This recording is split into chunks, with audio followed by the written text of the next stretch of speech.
Hello everyone. आज अपन इस video में फ्यूचर टेंस पे बात करेंगे। स्टूडेंट, मैंने प्रीवियस वीडियो के अंदर दो वीडियो बनाए हैं, उनमें प्रेजेंट और पास्ट की चर्चा की थी अपन ने। वो दोनों वीडियो आप जरूर देखना। उसके उन दोनों वीडियो की लिंक मैं डिस्क्रिप्शन में दे दूंगा। आपको प्रेजेंट और पास्ट टेंस में कोई कंफ्यूजन नहीं रहेगा। आज अपन फ्यूचर टेंस पे बात करेंगे। इसमें टेंस कंप्लीट हो जाएंगे अपने। फिर अपन प्रीपोजिशन के कुछ वीडियो देखेंगे, प्रीपोजिशन पे चर्चा करेंगे आगे वाले वीडियो के अंदर। तो इनके डिस्क्रिप्शन में दे दूंगा आपको। आप चैनल पे नए हो तो इसको सब्सक्राइब जरूर कर लेना। बात करते हैं फ्यूचर टेंस की। देखो, इस टेंस के अंदर, फ्यूचर टेंस के अंदर, प्रेजेंट टेंस में प्रेजेंट में काम हो रहा होता है, पास्ट में पीछे जो काम हो चुका होता है उसकी चर्चा करते हैं, और फ्यूचर टेंस में आने वाले समय में जो काम होगा उसकी बात करते हैं, मतलब भविष्य काल की बात करते हैं। इस टेंस के वाक्यों का काम का होना या करना भविष्य काल में पाया जाता है। फ्यूचर इंडेफिनेट टेंस, देखो इंडेफिनेट टेंस में है तो देखो फर्स्ट फॉर्म और विल सेल लगाते हैं अपन। विल सेल के साथ में वर्ब की फर्स्ट फॉर्म लगाते हैं।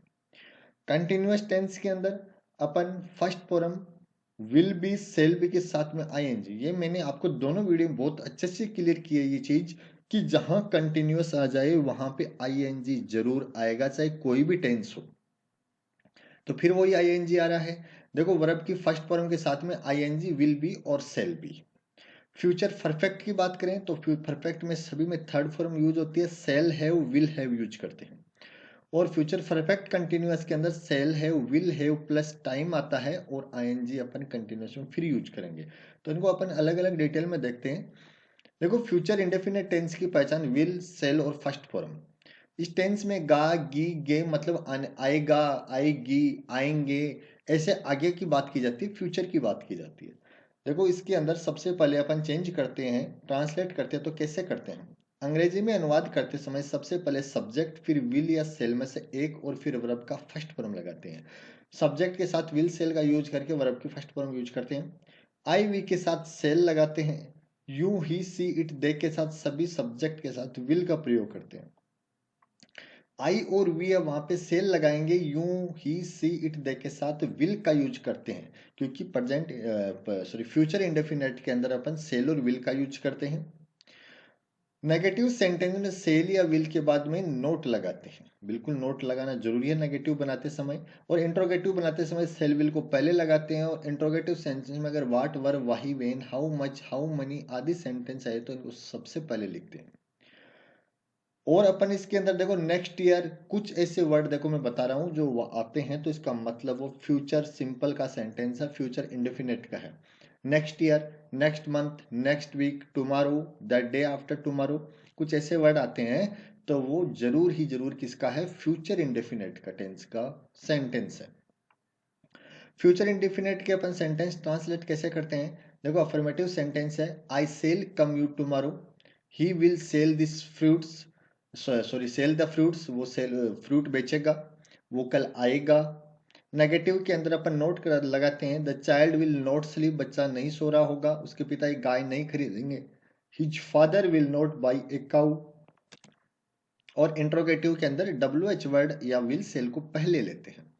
तो देखो, फ्यूचर इंडेफिनेट के अंदर अपन विल सेल लगाते हैं वर्ब की फर्स्ट फॉर्म। जैसे बात करें अपन प्रेजेंट सिंपल के अंदर वर्ब की फर्स्ट फॉर्म के साथ डू डिज का यूज किया था, पास्ट सिंपल के साथ अपन ने सेकंड फॉर्म का यूज किया था, आपको पता है। इसी प्रकार फ्यूचर सिंपल की बात करें तो विल सेल का यूज करते हैं। फ्यूचर कंटिन्यूअस टेंस, रहा होगा, रही होगी, रहे होंगे, वो जा रहा होगा, वो जा रही होगी, इस प्रकार से। आई वी के साथ सेल बी, क्योंकि सेल और विल लगाते हैं, इनके साथ बी जोड़ देते हैं। और कंटिन्यूअस है तो आई एन जी जरूर लगाएंगे। तो आई वी के साथ सेल बी लगाकर वर्ब में आई एन जी लगाते हैं। You he she it they के साथ विल बी लगाकर वर्ब में आई एन जी लगाते हैं। आई वी के साथ shall be, you he she it they के साथ विल बी। नेगेटिव सेंटेंस में विल या सेल तथा बी के बीच में नोट लगाते हैं। इंट्रोगेटिव सेंटेंस में अगर सेंटेंस के प्रारंभ में क्या दिया हो तो विल तथा सेल सबसे पहले लगाते हैं, फिर सब्जेक्ट, उसके बाद बी तथा वर्ब में आईएनजी लगाते हैं। देखो, इंट्रोगेटिव सेंटेंस है, इसके अंदर विल या सेल सबसे पहले लगाते हैं, क्योंकि क्वेश्चन वाचक बनाना है आपको, और क्वेश्चन वाचक बनाना है तो ये जरूर लगाएंगे। नेगेटिव में नोट आ गया और इंट्रोगेटिव में विल सेल पहले आ गया। अब देखो आगे वाट WH वाले हैं तो भी पहले लगाते हैं। इसके देखो सेंटेंस कैसे बनेंगे। देखो आई के साथ सेल भी आएगा और वर्ब के साथ में ING जोड़ेंगे तो going with my friends. We shall be singing a song, we shall है, सेल के साथ में बी जोड़ेंगे क्योंकि कंटिन्यूस में बनाना है, फ्यूचर कंटिन्यूस बनाना है अपन को, और वर्ब में ING जरूर जोड़ेंगे तो ए सॉन्ग। नेगेटिव सेंटेंस की बात करें तो देखो नोट लगेगा, they will not B, will और बी के बीच में या सेल या बी के बीच में नोट लगेगा, they will not be going to Agra, the farmer will not be watering their fields, किसान अपने खेतों को नहीं सींच रहे होंगे। इंट्रोगेटिव में देखो सेल या विल या WH है तो पहले आएगा, shall I be going to market, why will these boys be shouting, तो ING जरूर आएगा, विल सेल के साथ में बी यूज होगा, ये ध्यान रखना। ये कंटिन्यूअस था अपना। फ्यूचर परफेक्ट की बात करें तो फ्यूचर परफेक्ट में देखो क्या होगा, चुका होगा, चुकी होंगे, चुके होंगे। फ्यूचर की परफेक्ट जहां सेंटेंस सॉरी परफेक्ट टेंस जहां आता है थर्ड फॉर्म आएगी।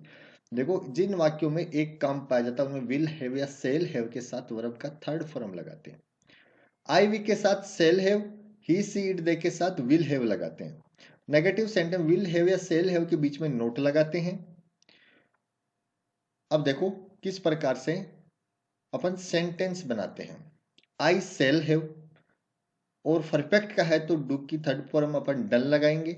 आई shall have done my homework, they will have reached third form लगाएंगे home before it rain. Negative के अंदर नोट लगाएंगे, I shall not have taken third form ध्यान रखना my breakfast, the teacher will not have come before the bell ring, तो देखो the teacher will के बाद नोट बाद में हैव क्योंकि परफेक्ट है अपना फ्यूचर। इंट्रोगेटिव बनाते समय विल पहले लेंगे, will that old man have died before that doctor comes, how many boys will have run away before the teacher comes. अब देखो फ्यूचर परफेक्ट कंटिन्यूअस की बात करें तो देखो फ्यूचर परफेक्ट कंटिन्यूअस की रहा होगा, रही होंगी, रहा होगा, रहेंगे, रहोगी आदि आते हैं। आई वी के साथ में सेल हैव बिन, याद रखना सेल हैव बिन, पहले विल सेल था फिर विल सेल बी साथ में बी जोड़ा, फिर अब लास्ट में अपन जोड़ेंगे विल हैव बीन, दोनों तीनों चीज साथ में आएगी। और देखो कंटिन्यूअस है तो ING जरूर आएगा और विल हैव बीन के साथ में वर्ब में ING जरूर लगाएंगे। आई वी के साथ में सेल हैव बीन और अन्य ही सी इट नेम जो भी आता है उसके साथ विल हैव बीन लगाकर ING लगाते हैं। नेगेटिव सेंटेंस में सेल या विल के पश्चात नोट लगाते हैं और विल या सेल वाक्य में सबसे पहले लगाते हैं कब, जब इंट्रोगेटिव बनाना हो, क्वेश्चन मार्क बनाना हो आपको तो, और WH वगैरह आए तो पहले लेते हैं। देखो ट्रांसलेशन कैसे होगी, the boys will have been, the boys will have been swimming since 4 o'clock। देखो सारे टेंस हैं जो लास्ट वाला टेंस बनता है, चाहे प्रेजेंट परफेक्ट कंटिन्यूअस हो, चाहे पास्ट परफेक्ट कंटिन्यूअस हो, चाहे फ्यूचर परफेक्ट कंटिन्यूअस हो, टाइम का सेंस जरूर चलता है। और टाइम का सेंस मैंने आपको पहले प्रेजेंट में बहुत अच्छे से क्लियर किया था कि आप समय को बांट सको तो आप 4 लगाना, नहीं बांट सको, डिवाइड नहीं कर सको, आपको पता नहीं चले कितना टाइम हुआ है तो आप सिंस लगाना। अब देखो यहाँ पे लड़के 4 बजे से तैर रहे होंगे, तैरते रहेंगे, तो देखो 4 बजे से कितने बजे तक तैरेंगे आपको फिक्स नहीं पता कि कितने घंटे तैर रहे हैं बच्चे, तो the boys will have been swimming since, तो आपको पता नहीं है तो सिंस आएगा। मैं 2 घंटों से फूल तोड़ता रहूंगा, आई सेल हैव बीन, प्लग के साथ में ING आएगा क्योंकि कंटिन्यूअस साथ में जुड़ रहा है। फ्लावर फॉर 2 hours, मैं 2 घंटों से फूल तोड़ता रहूंगा, मतलब 2 घंटों से, तो 2 घंटे आपको पता है 2 घंटे फूल तोड़ेगा वो, तो आपको पता है उसको डिवाइड कर सकोगे, 1 घंटे में 60 मिनट है तो 120 मिनट के समथिंग वो फूल तोड़ेगा, तो आप समय को डिवाइड कर पा रहे हो इसलिए 4 आएगा यहाँ पे। नेगेटिव सेंटेंस में देखो my sister will not have been cooking food since evening, शाम से खाना नहीं पकाती रहेगी, तो वो देखो शाम से तो कितनी देर तक नहीं, मतलब शाम है लेकिन समय डिवाइड नहीं कर पा रहे हो आप, कितने घंटे से खाना नहीं बनाएगी, तो इसलिए सिंस आएगा। अब देखो the cow will not have been grazing grass for 2 hours, 2 घंटे तो 4 आएगा। ये बिल्कुल ध्यान रखना, सिंस और फॉर की बात। Will the child have been sleeping since morning, क्या बच्चा सुबह से सोता रहा होगा? तो देखो सिंस आएगा, क्योंकि सुबह से आपको पता नहीं कितने घंटे सो रहा होगा वो, तो ये पता नहीं है, इसलिए सिंस आएगा। How many boys will have been, will have been लगेंगे, लगाएंगे और मेकिंग मेक के साथ आईएनजी लगाएंगे, और 2 घंटे का यूज हो रहा था, 4 आएगा इसके अंदर। तो इस चीज का ध्यान रखना। ये अपना फ्यूचर टेंस था, यहाँ पे टेंस कंप्लीट होता है आपके। पीछे 2 वीडियो है प्रेजेंट और पास्ट के, मैंने डाल चुका हूं, उनको जरूर देखना, इसके डिस्क्रिप्शन में इसका लिंक दे दूंगा। तो आज के लिए इतना ही। Thank you.